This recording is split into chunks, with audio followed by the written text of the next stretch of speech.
శ్రీకాకుళం జిల్లా offshore project నిర్వాసితులకు న్యాయం చేస్తామన్నారు రాష్ట్ర వ్యవసాయ శాఖ మంత్రి కింజరాపు అచ్చెన్నాయుడు. గత ప్రభుత్వం ప్రాజెక్ట్ నిర్వాసితుల సమస్యలు పట్టించుకోకుండా గాలికి వదిలేశారు. వైకాపా ప్రభుత్వం సాగునీటి వ్యవస్థను పూర్తిగా గాలికి వదిలేసింది.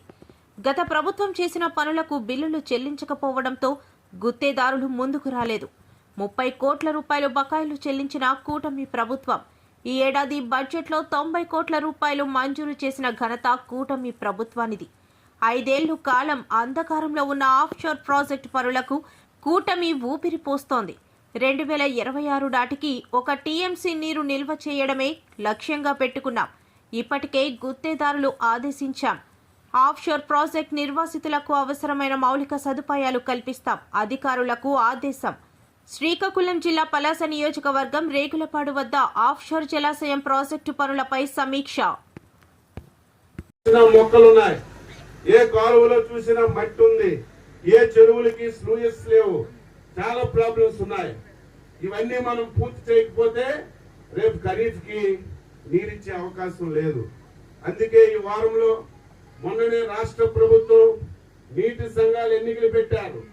మేజర్ ఇరిగేషన్, మైనర్ ఇరిగేషన్ కి వాళ్ళందరితో ఒక సమావేశం పెట్టి మీ నీటి సంఘం పరిధిలో ఏం ప్రాబ్లమ్స్ ఉన్నాయి, తాత్కాలికంగా ఏం చేస్తే ఈ సంవత్సర ఖరీఫ్ కి నీరు ఇవ్వగలము, మీ నుంచే ప్రతిపాదనలు తీసుకొని రాష్ట్ర ప్రభుత్వం దృష్టిలో పెట్టి రేపు ఖరీఫ్ కి ఇబ్బంది లేకుండా చెయ్యాలని ఒక ప్రయత్నం చేస్తున్నాం. ఇక్కడే మా పడగాం వాళ్ళు అడిగారు, మొత్తం భూమి ఆఫ్ షోర్ లో పడింది, ఇంకొక 100 ఎకరాలు మిగిలింది. వాళ్ళు నా దగ్గరికి వచ్చి ఈ 100 ఎకరాలు ప్రభుత్వమే తీసుకోండి, లేకపోతే మాకు నీరు ఇవ్వండి అని అడిగారు. నేను అధికారులకు ఆదేశాలు ఇచ్చాను. ఈ స్కీమ్ లో వస్తే దానికి నీరు ఇస్తాం, లేకపోతే చిన్న లిఫ్ట్ ఇరిగేషన్ పెట్టైనా ఆ 100 ఎకరాలకి నీరిచ్చే కార్యక్రమం చేసి ఆ రైతులకు కూడా మేము మేలు చేస్తామని ఈ సందర్భంగా తెలియజేస్తున్నాను. మీరు ఇబ్బందులు పడుతున్నారు, ఎంత డబ్బు ఇచ్చినా మీకు న్యాయం చేయలేము. ఒక గ్రామం విడిచి వెళ్ళాలంటే సామాన్య విషయం కాదు. తాతలు తండ్రులు ఇచ్చిన భూమి విడిచిపెట్టాలంటే అంత ఆషామాషి కాదు. మైక్ పట్టుకొని మేము మాట్లాడినట్టుగా మీరు అది చిన్న విషయం కాదు. అయినా సరే మీ త్యాగం ఇంకొక 10 మందికి ఉపయోగపడుతుంది. మీ త్యాగం ఈ ప్రాంతంలో ప్రతి ఎకరాకి సాగునీరు ఇవ్వడానికి అవకాశం ఉంటుంది. మీ త్యాగం పలాస కాశీబుగ్గ మున్సిపాలిటీలో 24 గంటలు తాగడానికి నీరు ఇవ్వడానికి ఉపయోగపడుతుంది. నేను ఎంతవరకు మీకు న్యాయం చేయాలో అంతవరకు చేస్తాను. ఈలోగా మాత్రం ఈ సంవత్సరం మేము ఏదైతే నిర్ణయించామో 7 లక్షల క్యూబిక్ మీటర్ల మట్టి తరలించడానికి ఎక్కడ కూడా మీరు అడ్డు పెట్టొద్దని కోరుతున్నాను. ఏదైతే రోడ్డు డైవర్షన్ ఉందో అది కూడా పనులు ప్రారంభిస్తాం. దాన్ని కూడా మీరు అడ్డు పెట్టకుండా ఎప్పుడు మీకు ఏ ఇబ్బంది వచ్చినా ఇటువైపు ఒక ఎమ్మెల్యే, అటువైపు ఎమ్మెల్యే, తూర్పుకొస్తే నేను రామ్మోహన్ నాయుడు, మేము నలుగురం కలిసి తప్పనిసరిగా మీకు న్యాయం చేయడానికి ప్రయత్నం చేస్తానని ఈ సందర్భంగా తెలియజేస్తూ 10 మాసాల్లో ఇది 2వ మీటింగు. ఒకరోజు పలాస కాశీబుగ్గలో పెట్టాను. ఎందుకు పెట్టారంటే అప్పటికి డబ్బులు లేవు. ఒట్టొట్టి మీటింగులు పెడితే ఉపయోగం లేదు. ముందు గ్యాప్ వచ్చింది 5 సంవత్సరాలు. నేను మంత్రి అయ్యాను. పరిస్థితి ఏంటి, ఇబ్బందులు ఏంటి తెలుసుకోవడానికి 4 గోడల మధ్యన మీటింగ్ పెట్టి ఇన్ఫర్మేషన్ తీసుకుంటే ఇది 25% లోపున్న ప్రాజెక్ట్ అండి. ఇది ప్రయారిటీ ప్రాజెక్టులో లేదు. ఇది మీరు కానీ ఎవరు కానీ ఏమి చేయలేరని అధికారులు కూడా చెప్తే మీకెందుకు చేసే బాధ్యత నేను తీసుకుంటానని ఆ రోజు మాటిచ్చి 2 బడ్జెట్లలో డబ్బులు కేటాయించి పనులు ప్రారంభించాం. శరవేగంతో ఈ పనులు చేస్తాం.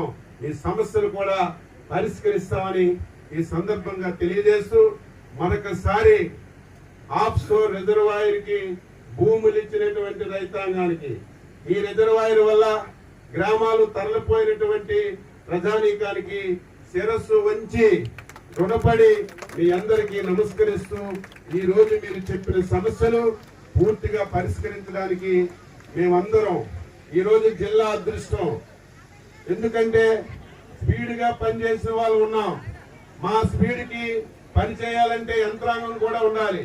మా స్పీడ్కి అనుగుణంగా జిల్లా యంత్రాంగం, కలెక్టర్ గారు కానీ, జేసీ గారు కానీ, ఇద్దరు ఆర్డీఓలు చాకుల్లాగా ఉన్నారు. అర్ధరాత్రి గ్రామాలకు వెళ్ళమన్నా వెళ్తున్నారు, అర్ధరాత్రి వెళ్ళి సమస్యకి పరిష్కారం చూపమన్నా చూపుతున్నారు.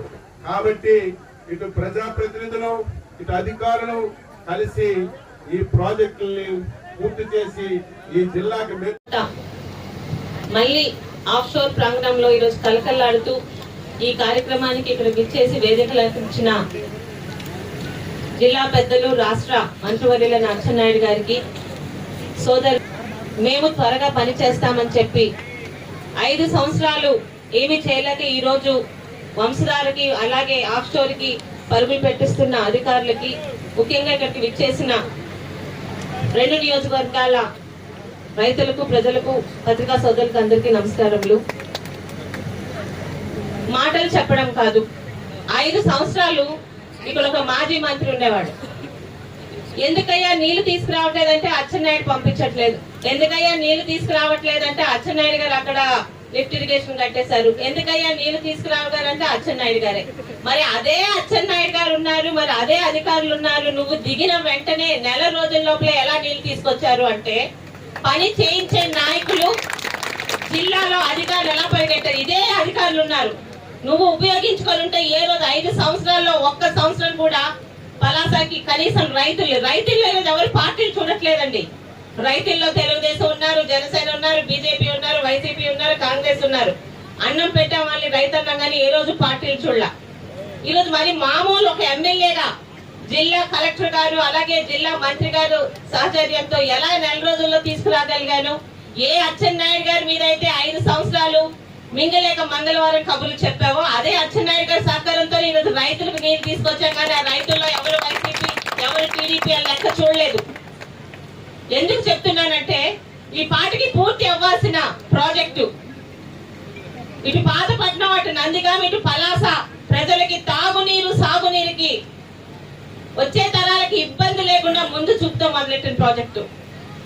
నాన్నగారు గడ్డం దీక్ష చేసి అచ్చెన్నాయుడు గారు వెనకాల పడి పరిగెట్టించి 400 కోట్లు ముందు ప్యాకేజ్ ఇచ్చాకే పని మొదలు పెట్టాలని కట్టుబడితో చేసిన పని. 5 సంవత్సరాలు మంత్రిగా కూర్చొని నోరు ఎత్తితే అబద్ధాలు, నోరు విప్పితే అబద్ధాలు. ఏం చేశారు శివాజీ గారు అంటారు, సిగ్గుపడాలంటే